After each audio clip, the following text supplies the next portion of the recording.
Já parou para pensar que hoje você está vivendo coisas que ontem você não acreditava ser possível? Quem disse que seria fácil? Jesus nunca disse que seria fácil, mas Ele deu uma promessa para nós: pode ser leve, porque eu vou trocar de fardo com você. Eu já troquei de lugar com você na cruz, então aquilo que você merecia receber, eu já recebi. E aquilo que eu merecia por parte do meu Pai, eu entreguei para vocês. Mas isso não significa que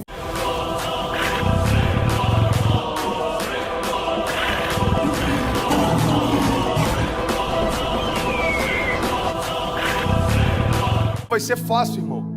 Se a gente perder tudo, mas não perder a fé, a gente não perdeu nada. Porque a fé é a chave que move o sobrenatural. A fé é aquilo que faz com que alguém que não tem nada aos olhos dos homens viva como alguém que já recebeu tudo aos olhos de Deus. Eu não me movo mais por aquilo que eu vejo, mas eu me movo por aquilo que eu creio. Se você se agarrar à fé que Deus depositou em você, nada vai ser impossível para você. Quem sabe não seja a hora de você crer no Deus que te respondeu hoje, quando ontem era impossível, e acreditar que amanhã Ele será presente na sua história e vai responder a sua oração. Uma palavra libera um destino. Uma palavra ressuscita mortos.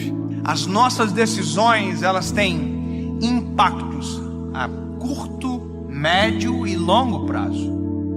Porque existem reflexos do que fazemos, repito, no curto, no médio e no longo prazo. Coisas simples, sabe? Coisas que às vezes parecem ser até simples demais, mas que são importantes e que definem a nossa trajetória. A razão número 1 pela qual as pessoas não conseguem o que querem é não saberem o que querem. Se você parar para pensar na nossa vida, nós só valorizamos quando aquilo que estava nas nossas mãos vai embora. E nas nossas mãos não tinha valor, mas quando vai embora a gente percebe o valor que tinha, mas que nunca falamos quando nas nossas mãos estavam. Nós não olhamos com um olhar sensível para aquilo que temos, para o que somos. Nós precisamos de dor, nós precisamos de perda para verbalizar coisas que os nossos sentimentos ocultam, às vezes até mesmo de nós. Por que você murmurava ao invés de você declarar aquilo que você desejava ver? A fé não é a gente constatar o que está acontecendo, é a gente declarar o que vai acontecer. Então, ao invés da gente ficar murmurando, entenda isso em nome de Jesus, começa a declarar por fé as realidades ao teu redor e elas vão ser transformadas. Aquilo que poderia ser um ponto de tensão na minha casa se tornou um pilar de sustentação na minha casa. Por quê? Porque não tem a ver com aquilo que me cerca, mas como eu enxergo aquilo que me cerca. E é por isso que eu quero te convidar em nome de Jesus a entender, cara, a razão pela qual a gente não vive muitas coisas é que a gente não sabe para onde a gente quer ir. Às vezes você já está num lugar onde um dia você sonhou que esse lugar traria para você plenitude. Aí agora você já está ansioso com um novo futuro. Aí quando o futuro chega, você já está ansioso com um novo futuro. Sabe uma das coisas que eu mais tenho visto na minha geração? Quando aquilo que um dia era futuro se torna presente, ele está encontrando a gente ausente. Porque a gente já está sonhando com um novo futuro desejado. É dolorido falar isso, mas já parou para pensar que tem gente que só vai entender a preciosidade da vida quando a de alguém de muito perto for ceifada? Eu não sei se você já teve a experiência de ir a um velório, mas vá a um velório, é pedagógico. Você sai do velório muito mais amoroso, você sai do velório muito mais sensível, muito mais grato.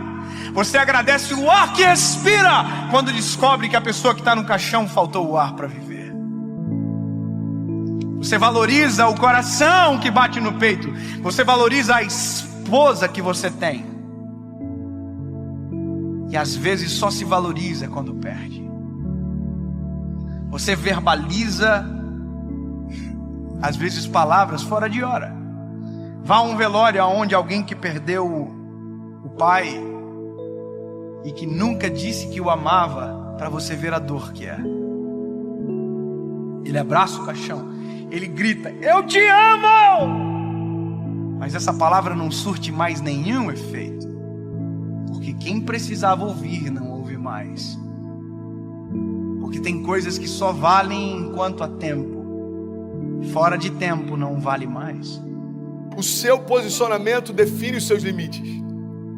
Sabe, isso está ligado à tua fé, isso está ligado à tua família, isso está ligado ao teu chamado. O teu posicionamento define os seus limites. Tem milagres que você está esperando que aconteçam, mas você não deu os primeiros passos de fé para que eles se realizem. Tem romper que você está esperando que se manifeste, mas você ainda não deu os primeiros passos de fé para que ele aconteça. Tem momentos, irmão, que a gente está clamando para que Deus mande a chuva, mas a gente nem preparou a terra ainda. E Deus está falando: ei, se eu mandar a chuva do jeito que os campos estão, eu vou destruir a tua plantação, eu não vou te abençoar com isso. É Deus falando: ei, se prepara para receber aquilo que eu quero derramar, se prepara para receber aquilo que eu vou derramar sobre você. Você precisa se posicionar na direção do teu milagre. Nós não podemos deixar a nossa vida chegar a um momento aonde as esperanças não existem mais, porque aquilo que era para ter sido um tempo, perdeu-se o tempo. Perder para valorizar. Nós não precisamos disso. Nós não precisamos, sabe, deixar ir embora para perceber a importância que tinha quando estava perto. Alguém que não é rei ainda, mas já se porta como tal, está preparado para assumir o trono. Você quer um exemplo claro? Deus unge Davi. Davi era improvável, Davi era desconhecido, Davi até para o seu pai e para os seus irmãos era invisível, mas a partir daquele dia, aos olhos de Deus, Davi já estava no trono. Só que aos olhos dos homens, olha para mim em nome de Jesus, como demorou um período entre a unção de Davi e Davi assumir o reinado. Aos olhos dos homens, os homens olhavam para o trono e viam Saul. Aos olhos de Deus, o trono estava vazio, irmão, porque o rei que era por direito ainda não havia se assentado lá. Ei, Deus está falando: tem tronos que você está olhando e parece que estão ocupados, aos meus olhos já foram esvaziados. Não se mova por aquilo que o homem vê. Eu não vejo como o homem vê. Talvez você está olhando para uma situação e ela parece intransponível. Jesus já está olhando lá na frente e já foi vencida. E ele está falando: ei, você está preocupado por conta dessa crise? Eu conheço o teu futuro. Eu sou aquele que, eu não tenho, entendi isso, irmão. Jesus, ele não está na eternidade, a eternidade está em Jesus. Então ele conhece a eternidade passada, a eternidade futura. É por isso que algumas crises para os céus não fazem sentido, porque às vezes uma crise financeira abate a gente, mas Jesus já sabe o que está te esperando na estação seguinte. E ele está falando para a gente nessa manhã: ei, você está preocupado por conta dessa crise? Filho, eu desenhei a tua história, eu sei onde você vai, fica tranquilo. Pare de reclamar daquilo que você ainda não se moveu para viver. Pare de reclamar do resultado de escolhas que você não fez. Para você viver a vida que você deseja, você precisa abrir mão da vida que você leva. 2 Crônicas 7,14 diz: se o meu povo, que se chama pelo meu nome, se humilhar e orar e buscar a minha face e se afastar dos seus maus caminhos, dos céus eu ouvirei, perdoarei os seus pecados e eu sararei a sua terra. Existe uma condicional. Deus está dizendo: olha, se o meu povo, que se chama pelo meu nome, se humilhar e clamar e se arrepender, o que ele está dizendo é o seguinte: se você der os passos de fé, os céus vão reagir àquilo que você está se movendo. Evangelho não tem a ver com conforto, Evangelho tem a ver com propósito. E é por isso que muitas vezes a conta não fecha.